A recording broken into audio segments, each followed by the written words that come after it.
rivals. Today, the action continues under the hot Florida sun.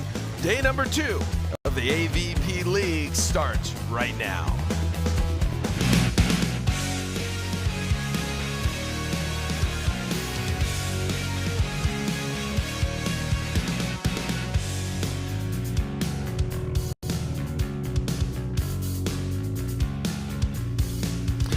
A sunny, hot, and humid afternoon here in South Florida as the best AVP athletes get set to compete for the first ever AVP League title. It's day number 2 of week number 2 of the inaugural AVP League, and things are starting to heat up. Player introductions took place moments ago as the Austin Aces came in. Taryn Clove, Kristen Nuss, Billy Allen, and Paul Lotman. They are 1-1 on the weekend here in week number 2. 1 minute, 1 minute. Across the net, it'll be the Miami Mayhem.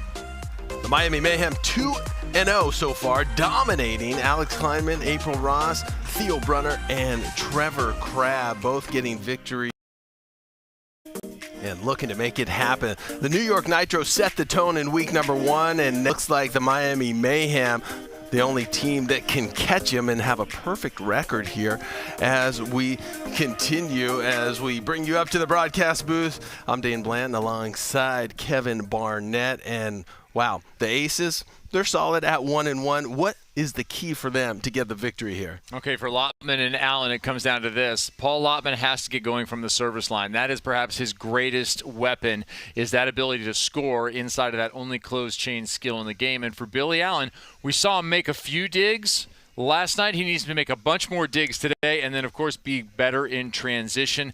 They have to be efficient against this Miami Mayhem team to have a shot.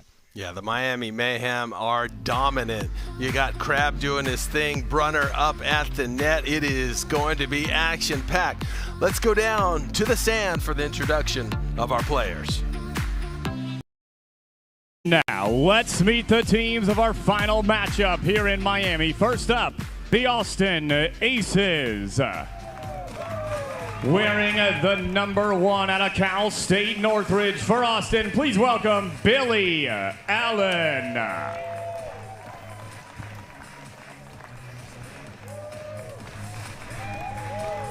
And his partner wearing the number 2 out of Long Beach State University, he is Paul Lotman.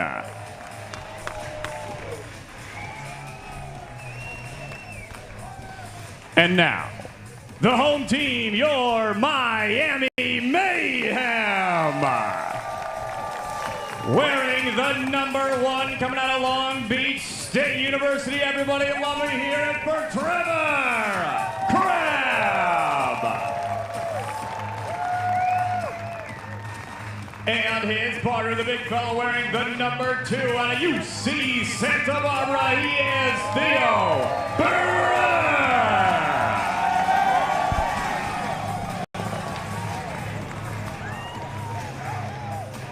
Well, the stage is set here. We have this matchup in the Heritage event, the Manhattan Beach Open, where Theo Brunner and Trevor Crabb were successful. They went on to win that tournament as well. So this is the second meeting between these 4 athletes, and it's going to be a good one. Talked about it briefly yesterday, the elite nature of Crabb and Brunner together, particularly Trevor Crabb. Has his name on the pier multitudes of times with some of the greats.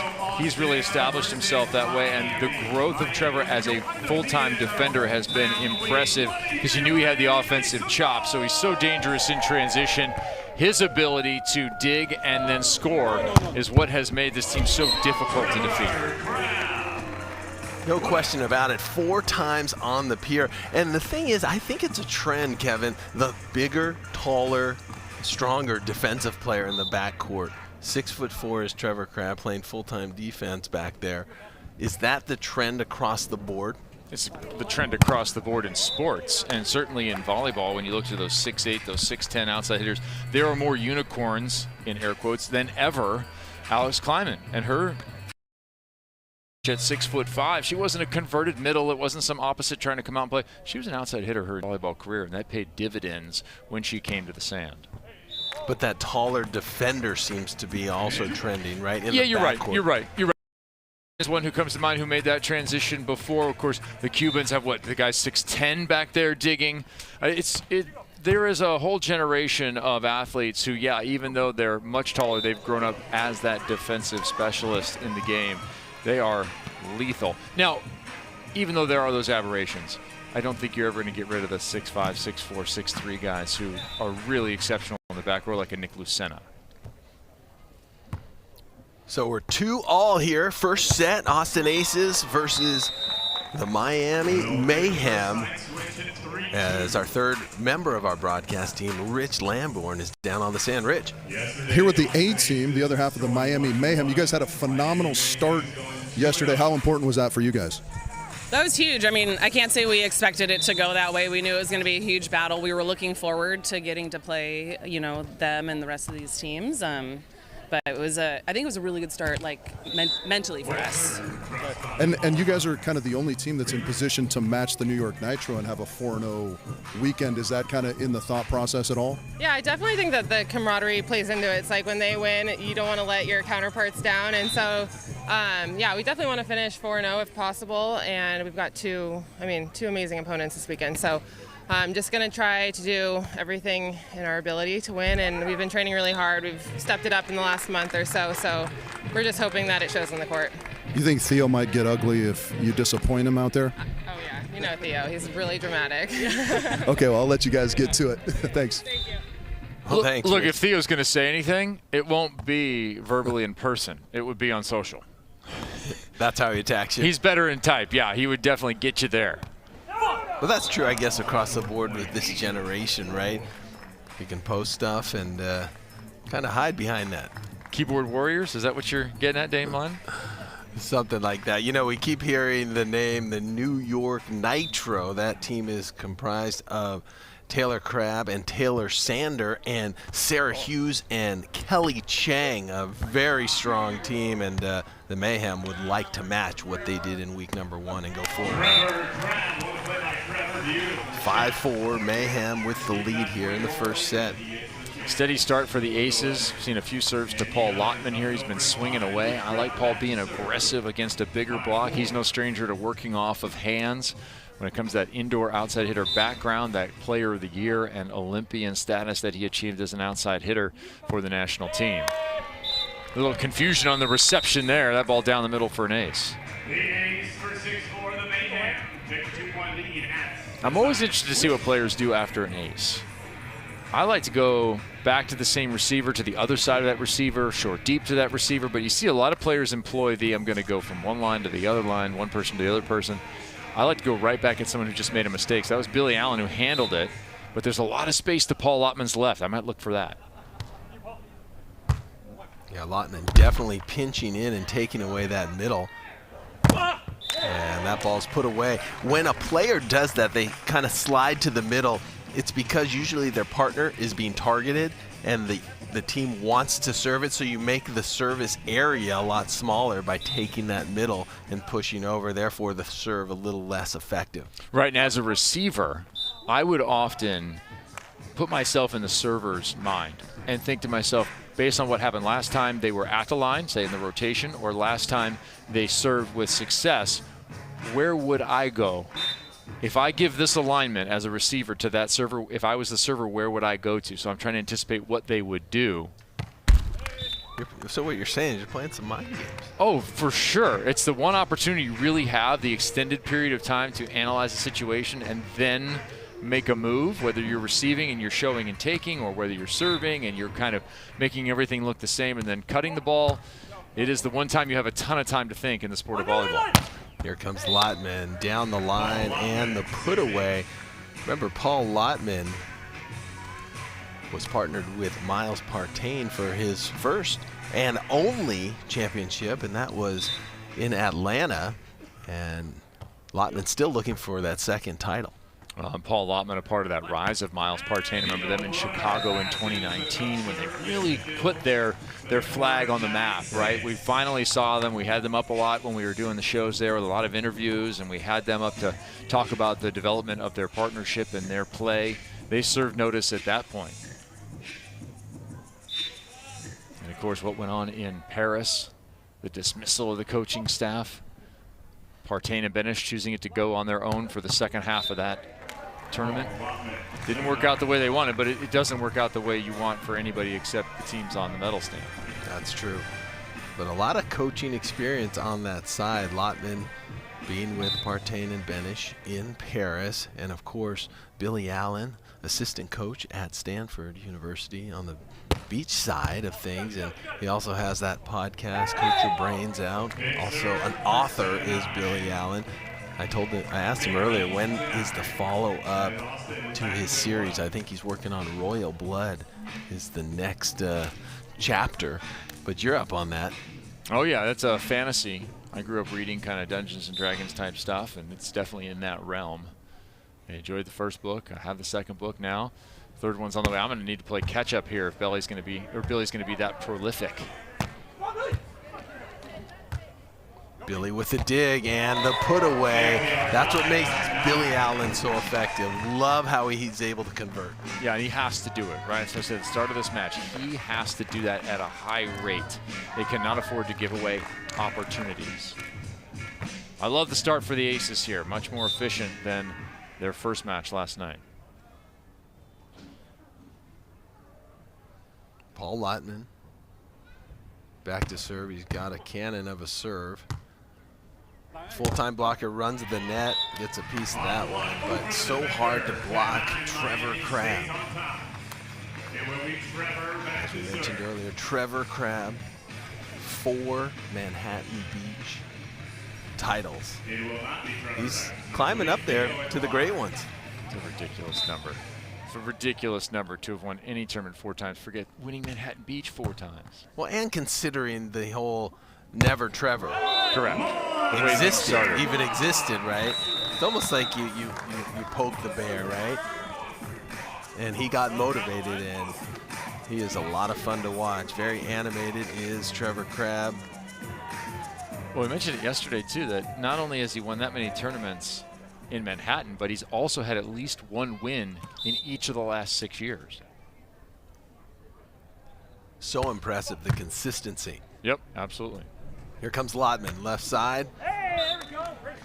Good touch by Brunner, but cannot control it as it is 11-10. I love how quickly we get to the end of sets. If you're new to the AVP League, each set is just a 15 points. So it's very quick. It is a sprint. There's not a lot of time for comebacks. You got to keep yourself in the game. Of course, a win-by-2 situation, as always, but you kind of get to that exciting part of the match a lot quicker. Absolutely. It's better volleyball packed in a shorter time frame and consequential rallies, serves. There are no wasted opportunities in a set to 15 rally score. Yeah, if you don't come to play right away, you're going to be sitting on the sidelines asking yourself what happened, because these things go quickly. And this weekend so far, we have yet to have a 3-setter. Don't know if that will jinx us and turn the tide right now, Kevin, but the volleyball has been at such a high level, but it's been very interesting how one side has been able to dominate and win in straight sets every single match so far. If we do go 3, we know whose fault it is. It's you, Dane Blanton. You made it happen. Maybe I want to go 3. Maybe I want to go 21-19. I'll take it. Third. I'll take it. If there's some good volleyball going on, I'll take it. Listen, in week 1, we had 2 sets where the team scored 9 or fewer points out of 20 sets that were played. So far this weekend, 6 of the sets out of the 9, out of the 12 have been 9 or below. And let's take a look at the Mayhem's matchup yesterday as they were doing their thing, clicking on all cylinders as they faced the Passion. Yeah, I mean, let's be honest, it was Theo Brunner at the net, putting up an absolute phone booth in front of the opponent. That was the biggest difference. Theo was outstanding, on top of his game, under the lights. And the Mayhem came out victorious because of it.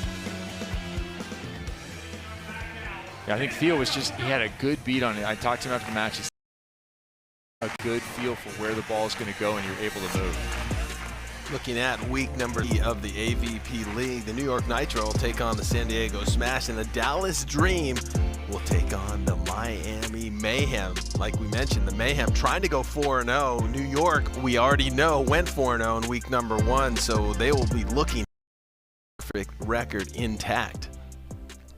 13-11, Mayhem over the Aces. Set number 1 here. Yeah, a little sprint when they needed it by the Mayhem to that 2-point advantage, so they carry that ad as we approach 15 points. It's a good look at Billy Allen. Seems like he's ageless. 42 years old is Billy Allen, and he could pass for what, 23? Absolutely. The wit of a much older man, though. Hilarious guy to hang out with. Lotman with the ace, going right at Theo Brunner. All right, in this first set, we've seen Allen get some transition kills, and here Paul cranking it up from the line. That's what he was, serving sub. Filled that role many times for the national team, coming in, providing some fire. He does it here. Another bomb of a serve. Here comes Theo. Deep middle is the put away and make it 14-13. So the Mayhem will be looking at their first set point. Such a difficult ball to read that comes through your blocker's hands. You as a defender, you don't know what that thing's going to bounce, wait. It's difficult to react to that one. Back set, Billy Allen tools the block. One of the best players out there who uses the block to his advantage, and he has to, right? At 6'2", facing some tall towers up there. You got to get creative, you got to get crafty. 14-all. Theo trying to put it away. Great dig into the net by Billy Allen, and an even better shot down the line. Love the use of the net. You can shoot that ball directly into the net and hope your partner can dig it out. Look at Paul Lotman right there. Good tracking, and then just pulling it up for Billy, who is known for his craft. Now the pressure on Theo and Trevor. They face a set point, and they're able to answer the call and tie it up at 15 as we'll take the turn.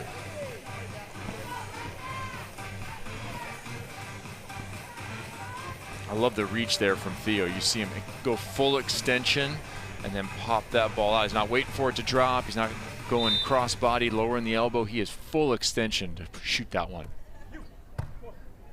Jump float, continue to go to Billy, and that ball swatted, but nicely covered by Lotman, and then he unloads cross court. So Lotman and Allen starting to turn up their game. I love when Paul Lotman can be aggressive. He's got that arm, he has that power, and anytime you see an opening, take a huge cut, challenge somebody to make an outstanding defensive play. Austin Aces with another set point. Theo trying to answer. Finesse shot gets the outside of the line. Falling backward is Theo Brunner. Wow. Just how he drew it up. That was crafty. That was finesse. No question, you saw the line bounce. All tied up at 16. This time they go to Lotman. Quick set. Poke shot, and Trevor's there. Will he deliver? Not yet. And he gets the point. They ran out of contacts right there, and Billy Allen couldn't figure a way to get it over. You know what happened was Billy Allen was pretty deep in the court, so that ball popped high. Nice play by Paul Lotman here. This is a nice play, puts the ball high, but it's a little tight, and Billy's just too far away to get there in time for the ball to be above the tape. Match ball again, and there is Theo jumping huge into the angle for the point. So after a big push by the Austin Aces, the Miami Mayhem able to hold on to their lead and get the victory in set number 1. And again, it's Theo Brunner at the net. His blocking prowess, the difference for this team last night and again today in this tough first set. For the Aces, heartbreak really brought their good game, executed the game plan, tough from the service line, Billy Allen making plays, terminating points, but it just wasn't enough. Miami Mayhem winning set number 1. Can the Aces turn things around? We'll be right back. The AVP League is brought to you by Wilson, the official ball of the AVP. How about a little magic, huh?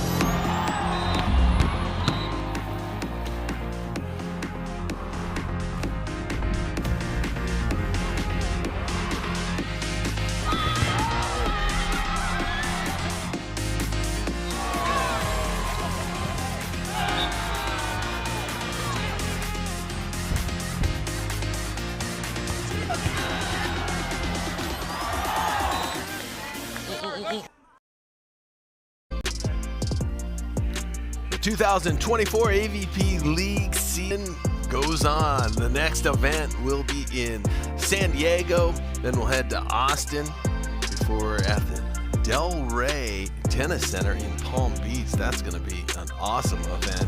Then to Southern California, Oceanside first, then Anaheim, then to Dallas before the final event that will take place at the Dignity Health Complex in Carson, California. So book your tickets. All of these athletes trying to make the top 4 will make it into that championship. Remember, there's 8 teams in the AVP League. Only 4 can make it.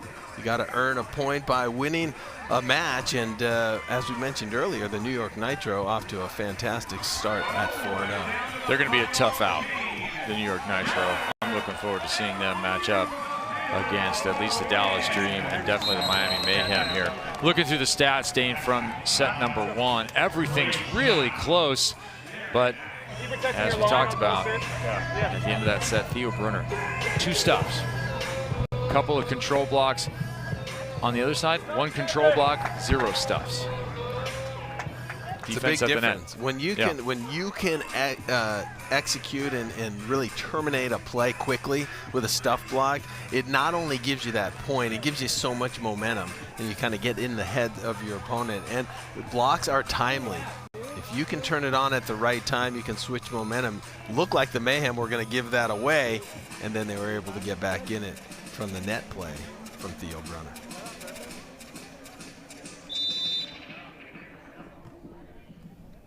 All set, ready to go. Set number 2, Trevor Crabb. Oh, look at the one-handed stab by Crabb and everything going their way right there. That was a beautiful defensive play.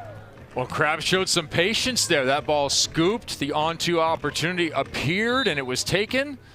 I love his quick reaction. He didn't start sprinting around the sand, he just waited patiently. Line over. Oh. And again, he waited in the exact right spot. And he's so calm, he can identify whether that ball is in or out. Just let it go for the second point.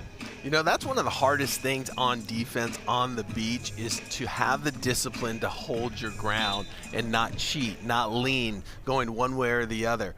That was always a challenge I know for myself throughout my career. Just holding, because then the defender sees you. They have to hit the ball first. So why would you move first? But your instincts naturally tell you you have to go. So great discipline by Trevor Crabb. So you're fighting your fight or flight instinct right there, and you just need to stand and fight. Absolutely. Stay and fight. Just hold. Crabb with a nice pass right in the middle. And that deep middle snap, very effective. Tough to defend. Indeed. A good, crisply executed shot, especially when it finds the hands and gets some extra distance to it. I was just thinking about maybe some Scotsmen in the face of charging English. Hold. All righty, let's go down to the sand. Rich Lamborns with David Palm. Dave Palm, legend in the Florida volleyball community. How many AVP tournaments have you played in? Quite a lot in your career. Yeah, that's right. I was fortunate enough to win 2 with Rafu Rodriguez. So that was exciting moments of my life, absolutely. Awesome, and this is a very subdued outfit we have from you. We've seen the poker shield on your face. The shoe game's tight today, but what do you think about this format? Well, I think the format's exciting. You know, small games to 15, there's no really time to have warm-up points. It's more just get out the gate really fast. So, you know, making sure the players, I'm just mentally myself preparing, thinking your warm-up has to be intense, right? And then you're playing one match a day, so you're going all out, everything you have on the line, and you're not reserving anything instead of a long tournament format. Yeah, not hard to get warm fast in this heat. Yeah, absolutely. For me, I'm used to it, right? Used to wearing like a lot of cover in the heat, but it's exciting to see the players, right? Like right now, the first match, you know, it was overtime 18-16, so you have two great high-level teams knowing it's short games to 15, so they really have to be very strategic on how they start the game. All right, Dave, thanks so much for being here, and it's always a pleasure. Absolutely. Remember Dave Palm in the no-peak glasses that were half the size of his face, like Josh or Rich is talking about. The poker shield. What's the point of those? So your whole face doesn't get anything on it? I don't know. I mean, you may as well come out in the Daft Punk mask or something. So they were small or they were large? They were gigantic. They weren't even large. They were just gigantic. Full coverage. Yes, full coverage. Yeah, David Palm, great guy here in South Florida. Last year, we tried to set up a collegiate event here at Pompano Beach, and he was extremely helpful. You know those guys that just get it done. He's a doer. Yeah, you make the call, it's done. So appreciate Dave Palm, and amazing player as well. That ball's done there, now 5-5. I really like the steadiness of the Austin Aces in this. They never really found a rhythm last night. Today they found their game in a different way. They were completely destabilized last night.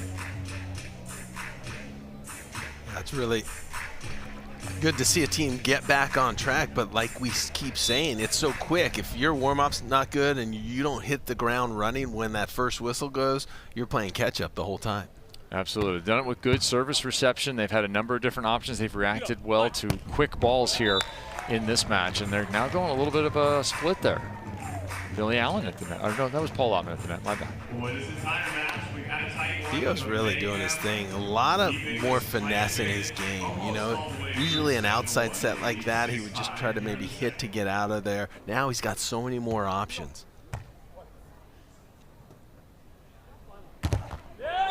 Oh, and a huge block by Theo, and Lotman trying to figure out what went wrong right there. I actually really like setting Paul with this ball to the outside, shooting it. Thing is, Theo did one of those show line take angle, made a huge jump to the left-hand side, and that worked out. Option play by Allen. He puts that away. And just, you know, you talk about Theo making big moves. That's a prerequisite now for blockers, right? You cannot just go up, show what you're doing, and block that area. You have to try to get into the head of that hitter, especially on the beach when you're the only blocker up there. Well, I think the beach game's really evolved. I was sitting with Phil Dalhouser yesterday. Of course, he has now the long view of the game. He's been in the game 25 years or more, seen such an evolution. And he was saying that all the on-two, all the creative options people are taking, the way that they're differentiating their offense, the different ways they can attack have really made the game challenging as a blocker.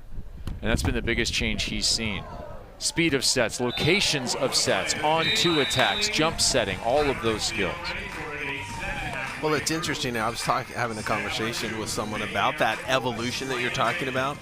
And, you know, there's not a lot of split blockers out there anymore. I know back in 2000, myself and Eric Fenoy Moana were split blockers. But after that time, when the court shrank, which they made the court smaller, and the let rule was implemented, it seemed like everyone wanted to do the specialized thing. The big blocker at the net, the small defender in the backcourt. Right, there's a big blocker at the net. Theo gets another. And I think now everything's designed to make that blocker less effective with the movement left and right. Right. So it's very interesting. I think you're going to have a full circle moment when you have two players that are 6'3", 6'4", split blocking and moving around, as we did with Sweden, who won the gold medal. Well, people talk about, Phil was lamenting all the changes in the game and the way it's happened. It's his fault. No one can hit around him, so they had to figure out something to do. Thanks a lot, Phil. Let's go down to the sand to Rich Lamborn. I got Taryn Cloth here who just made the comment, how do people watch sports? You're living and dying with every point out here. Well, yeah, they're our teammates. That is our team. We are here supporting them the entire time. Yes, let's go.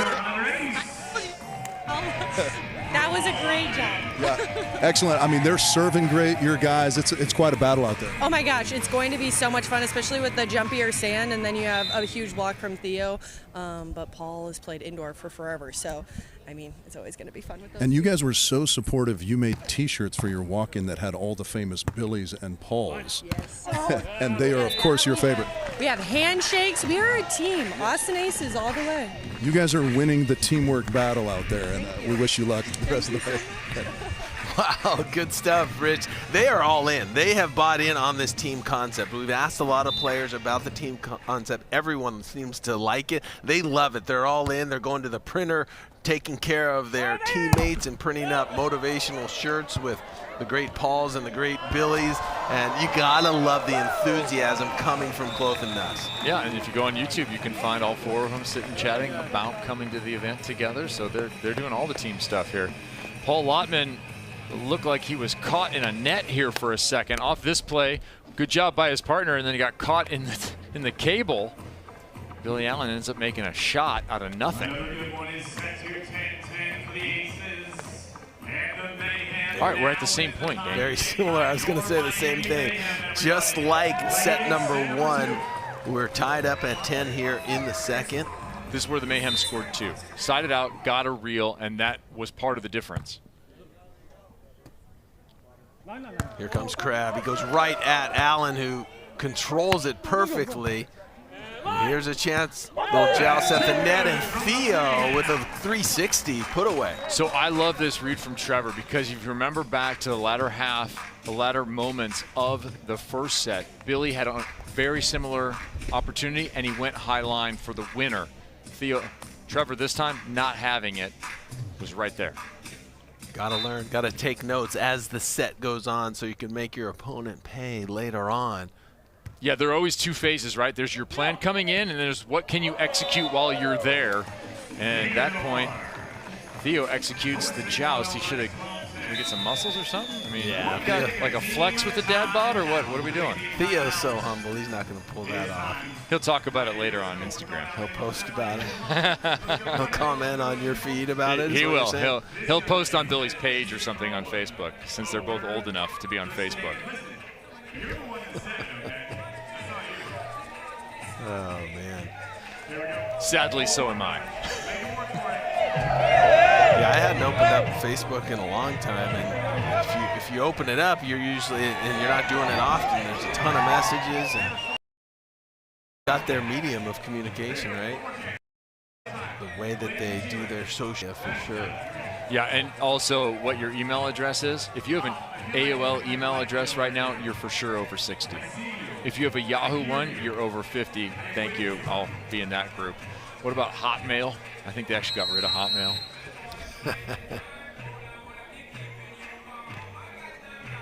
It's Gmail or nothing. Yeah. Or the me. You have to have the me, right? So the Austin Aces trying to turn things around. Don't want what happened to them in the first set to happen here in the second, but the Mayhem got that 2-point lead, and that's what you're looking for. Now they can kind of go into that side-out mode. Exact same scenario. Now they gave one back late here too, even though they had the ad. Let's see if they can hang on this time and close it out. Crabb cross court to Lotman. And what a great option play by Billy Allen, getting his whole body and torso turned around and contorted to put that ball away. It's not an easy play. No, what happens if you don't get all the way around the ball like that is you find the big left hand of Theo Brunner or the left arm of Theo Brunner, because you're hitting it pretty low. Billy got all the way around that thing. Here comes Theo. The line is open, and he has been money putting it in that corner. He sees Billy Allen in the cross court and just is taking his time, very patient with his approach. Well, you mentioned the addition of that kind of craft to his game, all those shots, the ability to see the court. Another Nice pass by Lotman, but this time the poke shot is out by Billy Allen. And just like that, it's 14-11, and we're looking at match point for the Mayhem. Sometimes the plays you're making are the plays you're not making. And we've seen that twice in this match where Trevor Crabb has been on the ball. One came very early in this set. He let it go. That one, again, he lets it go for the winner. Lotman from the left, and the line is wide open. Trevor gives him the street, and he takes it all to get to that 12th point. Stay aggressive. Have to stay aggressive. Right now from the service line, same thing. Match point number 2 for the Mayhem to go 3-0 in the AVP League. And there it is, cross court, Theo Brunner putting it down, and he'll play to the crowd right there. He's pumped. That was an efficient win right there. He's got to be happy with how he and Trevor Crabb took care of business. Absolutely. Lethal efficiency again from both of them, and another fine performance at the net by Theo Brunner, dominating, and not only dominating getting the stuffs, but then also affecting shots and letting Trevor run around behind him, decide whether balls were in or out, make some nice digs, and then some shots. It was a lot of Theo Brunner this weekend here in Miami. He's going to have a nice week reflecting on the way he played over the last 2 days. Yeah, they came out with a goal of tying the New York Nitro. Now the Miami Mayhem just one match away from going 4-0 on this weekend and being in a tie for first place with the Nitro. So that was a big win. No pressure, Alex and April. No pressure. It just all rides on you. April and Alex will be up next, and they looking for the victory. But before we get that, we want to hear from the winners. Let's go down to the court to Mark Sherman. Yeah, here we go, down here with Theo and Trevor, now 2-0 at your hometown tournament. Now, you guys were sort of edging all the way through that match. You had a 2-point lead, they tied it up. They kept tying it up. How'd you stay in it and fight through at the very end of both sets number 1 and 2? I mean, it's hot out here. We were just trying to problem solve. And yeah, it felt like every time we were about to get a lead, they made a great serve, a great play. So, I mean, that's beach. That's why these short sets are fun, and that's why it's tough. But first of all, shout out to everyone here. Thank you for coming in this heat. We got blessed with a little cloud cover, but you guys are the best. Thank you. Your Miami Mayhem, you guys won both your matches out here, and now you got April and Alex coming back out here looking to go undefeated, where you would be tied with your brother for the New York Nitro, also undefeated. How are you feeling about your teammates after seeing them last night? Oh, I'm feeling really good. I think this is going to be an absolute blowout right here. Gold medalists, yeah, these guys got nothing on them, so I'm not worried at all. It's almost like you guaranteed a win, Trevor. Not quite there. All right. They're getting to know each other. I like it. Ladies and gentlemen, give it up for Trevor and Theo, your Miami Mayhem. A superlative performance from Theo. Talked about it a moment ago. 13 of 17. 2 control blocks, 4 stuff blocks for the big man. Wow. Theo Brunner putting his stamp on that one. Austin Aces versus Miami. The women will take the court next. We'll get a good view of April and Alex, the 2020 Tokyo Olympic gold medalist.